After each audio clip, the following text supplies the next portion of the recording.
success is not an accident. It's not a lottery ticket. And it certainly doesn't come from shortcuts. Success is a result of the habits you build, not when the world is watching, but when no one is looking. See, most people are chasing results. They want outcomes. They want recognition. But outcomes are just the byproduct of something deeper, habits that are grounded in intention, discipline, and clarity. So what are these habits? There's a reason so many people feel lost, burned out, or unfulfilled, even when they seem to have everything. It's not because they lack talent. It's not because they lack opportunity. It's because they've lost touch with why they started in the first place. They've been chasing the what and the how of life, but they've forgotten the why. You can be busy every single day, productive even, and still be going in the wrong direction. Because being busy is not the same as being intentional. Too many people are running fast, but they don't know where they're going.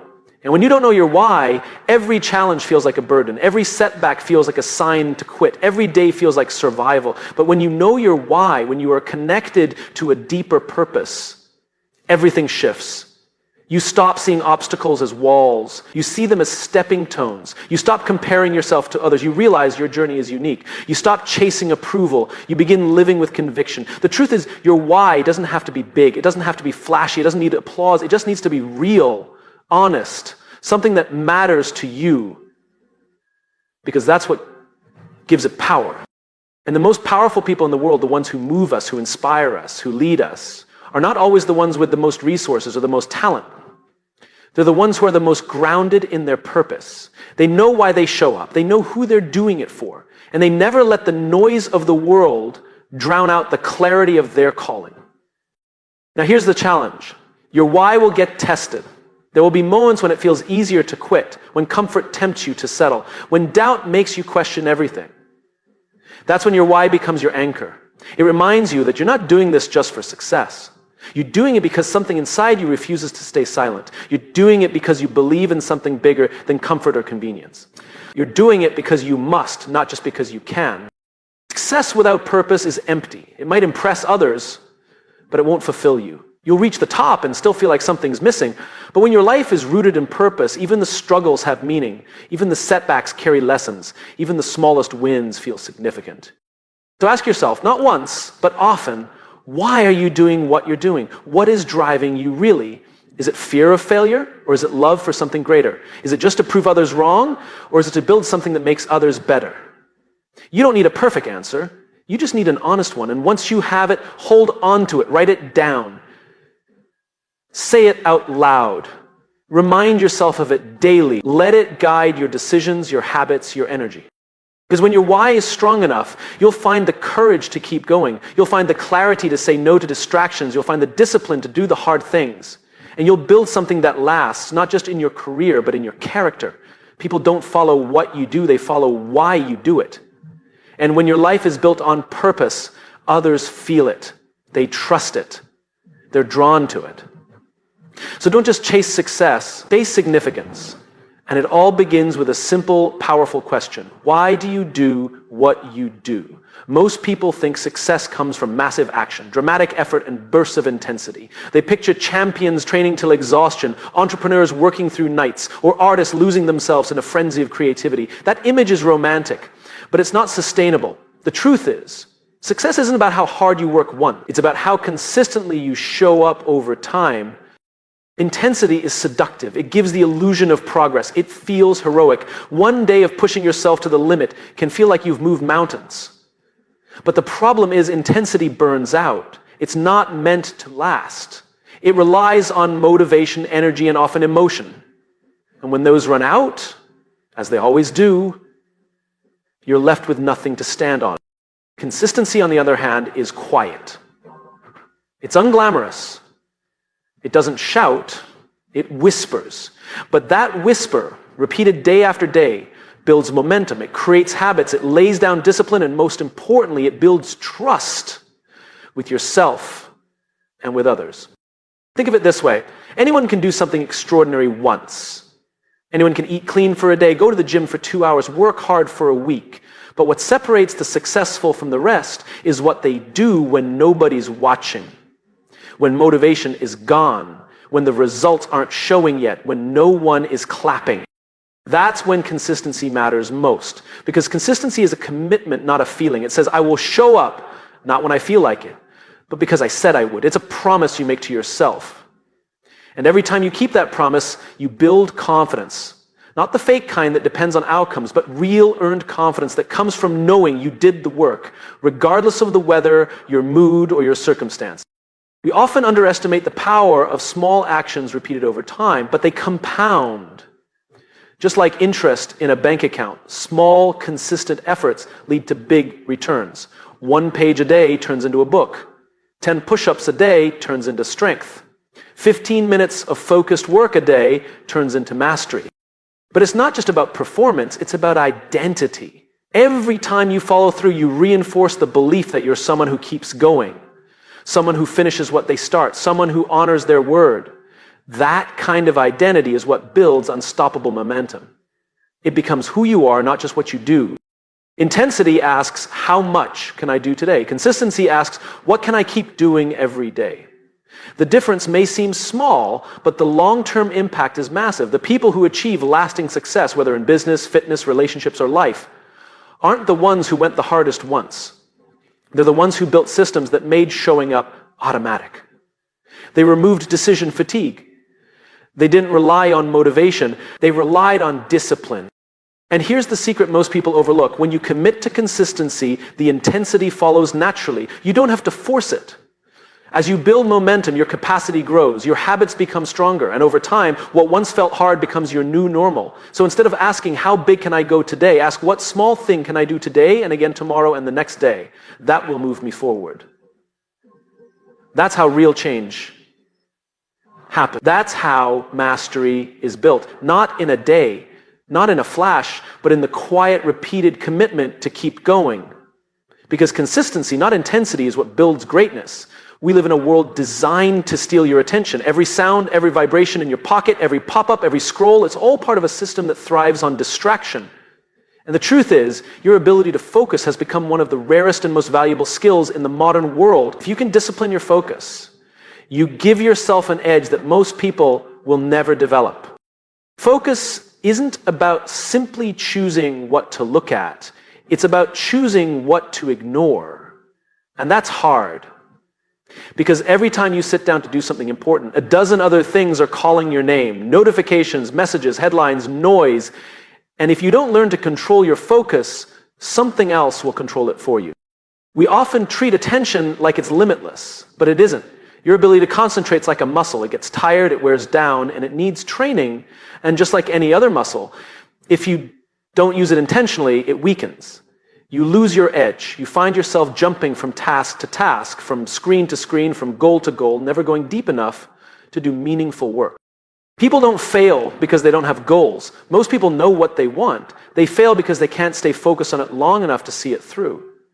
They let the world pull them in every direction, reacting to everything instead of committing to one thing. But here's the reality. You can't do deep work while living a distracted life. You can't build something great with a scattered mind. And that's where discipline comes in. Focus is not a feeling, it's a decision. It's a commitment to eliminate distractions before they eliminate your potential. It's the courage to say no, not just to bad things, but to many good things that aren't aligned with your vision. You see, it's easy to say yes. It feels good to be involved, to be available, to keep all your options open. But success doesn't come from saying yes to everything. It comes from having the clarity to know what matters and the discipline to protect it. Disciplining your focus means setting boundaries. It means scheduling your time instead of letting others steal it. It means turning off notifications, putting your phone away, and creating a space where your mind can actually think. It means removing the temptation to multitask, because multitasking isn't a strength, it's a trap. You're not doing more, you're doing everything worse. When you discipline your focus, you give your full energy to what matters most. You start finishing things instead of constantly starting new ones. You start creating momentum, not just movement. And that kind of clarity builds confidence. Because when you focus, you make progress. And when you make progress, you feel purpose. That feeling of momentum, that's what builds belief. But none of this happens by accident. You have to train it. You have to wake up every day and decide what deserves your attention and fiercely protect it. You need to create systems, rituals, and environments that support your focus, because willpower isn't enough. If you wait until you feel like focusing, you'll rarely do it. But if you build a habit of showing up day after day without negotiation, you begin to shift your identity. You become someone who finishes, someone who follows through, someone who isn't easily distracted. And that's rare, that's powerful, that's the kind of person who builds things that matter. So if you're tired of starting over, tired of spinning your wheels, tired of wondering where your time went, look at your focus, discipline it, protect it, master it. Because your future depends on your ability to give your full attention to what matters most and ignore everything else. In a world that moves faster every day, it has become almost normal to react without thinking. We react to messages the moment they arrive. We react to comments, to people, to problems, to anything that stirs emotion. And while reacting may feel like action, it often isn't wise action. Most mistakes are not made because people lack intelligence. They're made because people didn't take a moment to reflect before they responded.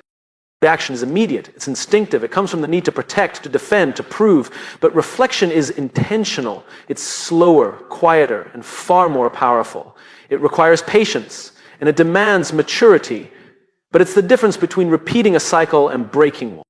When you react, you're handing control to the moment. You're letting emotion take the lead, and emotions, while valid, are not always accurate. Anger, fear, insecurity, those are loud emotions. They demand your attention. But if you act on them without thinking, they will often take you in the wrong direction. Think about how many arguments, poor decisions, or missed opportunities come from people reacting too quickly. An email that sets you off, a message you misinterpret, a situation you assume is about you. You respond in the heat of the moment and later regret it. You wish you had paused. You wish you had chosen differently. That's the power of reflection. It gives you that space to pause, to breathe, and to choose the best response, not just the fastest one. Reflection is not about overthinking, it's about understanding. It's about stepping back and asking better questions. Why am I feeling this way? What's really going on here? Is this situation about me, or is it about something else entirely? What outcome do I want, and what's the best way to get there? Those who succeed in life, in relationships and leadership, are not the ones who always have the right answers. They're the ones who ask the right questions before acting. They understand that just because something demands your attention doesn't mean it deserves your energy. Now, this applies to goals too. Sometimes we react to failure with frustration. We quit too soon. We tell ourselves we're not good enough, that it's not meant to be. But what if we paused and reflected instead? What if we looked at what the failure was teaching us? What if we saw it not as a dead end, but as information? That one shift from reaction to reflection can turn setbacks into setups. Reflection also builds self-awareness. It allows you to learn from your patterns, not just repeat them. If you never reflect, you can't grow. You'll keep having the same conversations, making the same mistakes, fighting the same battles. But when you take time, even 5 minutes a day, to think about what worked, what didn't, and what you can improve, you begin to evolve. And the best part? Reflection doesn't require a special skill. It only requires intention. It's something you can do anywhere, on a walk, in a notebook, during a quiet moment before bed. You just have to choose it. You have to build the habit of slowing down in a world that keeps speeding up. Because in that space between stimulus and response, between emotion and action, lies your power. The power to choose wisely, the power to grow, the power to lead, to connect, to succeed. Don't let the world rush you. Don't let your emotions rule you. Take the time to reflect. That pause might be the most powerful move you make. Success is often portrayed as a solo journey, a climb to the top, a personal mission, a race against the clock. But the deeper truth is this: the most meaningful success doesn't come from what you achieve alone, but from how you lift others as you go. It's not just about winning. It's about who you help win along the way. There is something profoundly human about service. At our core, we all want to feel useful, valued, and connected. And yet in the pursuit of goals, people sometimes forget that those connections are not a distraction from success. They're part of what makes success truly matter. Serving others doesn't mean sacrificing yourself or your ambitions. It means recognizing that your growth and someone else's growth can happen together. In fact, they often accelerate each other. The more you give, the more you gain. That's not just philosophy, it's practical. When you help someone rise, you build trust. And trust is the foundation of every meaningful relationship, every great team, every strong business. People don't want to follow those who chase success for themselves. They follow those who create space for others to succeed too. You don't need to have everything figured out to be of service. You don't need a title or a stage. You just need awareness. Awareness of someone else's struggle. Awareness of how your words, your actions, your time might make someone's path a little easier. Sometimes serving others means sharing what you've learned. Sometimes it means listening without judgment. Sometimes it simply means showing up when it would be easier not to. In a world obsessed with status and spotlight, choosing to serve is radical. It's powerful. And it's unforgettable. People may forget what you said. They may forget what you did, but they will never forget how you made them feel. And making someone feel seen, supported, and encouraged, that creates a legacy far more lasting than any personal achievement. Ironically, the people who serve others often end up the most successful. Why? Because they create a network of loyalty, respect, and reciprocity. People want to work with them. People speak well of them. Opportunities find them not because they chase them, but because of how they show up for others. When you operate with the mindset of service, your perspective shifts. It's no longer about what you can extract. It's about what you can contribute. You begin to see leadership not as control, but as responsibility. You see influence not as power, but as the ability to make others better. This kind of mindset is especially important when you reach new levels of success. The higher you go, the easier it is to become disconnected, forget the challenges you once faced, to overlook the people still climbing. But if you remember to serve, you stay grounded, you stay human, and you keep growing. Not just upward, but outward. Success is not a finish line, it's a platform.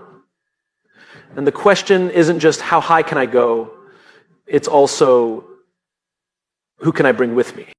So as you pursue your goals, don't forget the people around you. Don't step on them to get ahead. Lift them, teach them, celebrate them. The impact you make on someone else's journey might be the most meaningful part of your own. Because when you serve others, you don't just change their life, you change yours. You gain purpose, perspective, and a legacy built not on ego, but on empathy. And in the end, that's the kind of success that truly lasts.